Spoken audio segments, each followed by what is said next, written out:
Mayang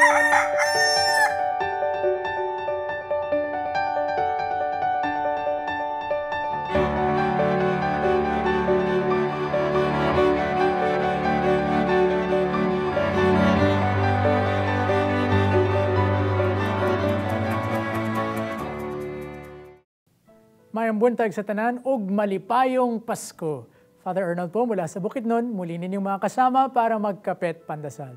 I'm sure nabuksan niyo na po ang mga regalong natanggap ninyo. At malamang ang inuna niyo pong buksan ay yung mga regalong may magagandang mga balot. Siguro po dahan-dahan pa po nating binalatan para hindi masira ang tila mamahaling gift wrapper. Pero paano naman po ang mga regalong hindi kaiga-igaya ang pagkabalot? Malamang hindi po natin ito masyadong napansin. Hindi po ba parang ganyan din sa ating buhay? Mabilis tayong masilaw sa ningning ng mga palamuti.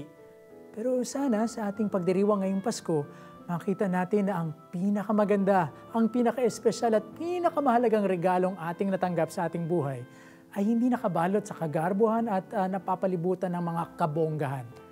Ang ating Panginoong Hesus, siya po ang ating tagapagligtas na ipinanganak sa isang sabsaban, isinilang sa isang mundong marumi at masalimuot. Ipagdasal po natin, naway makita natin ang kagandahan sa kapayakan. Naway matanggap natin ang marumi at masalimuot nating mundo at unti-unti natin itong baguhin sa pamamagitan ng grasya ng ating Panginoon.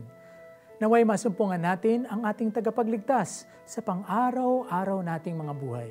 Kahit na walang ningning, kahit na walang kinang, kahit na walang garbo, kapiling natin siya, kahit sa payak at ordinaryo. Merry Christmas po! Be blessed and be God's blessing to everyone.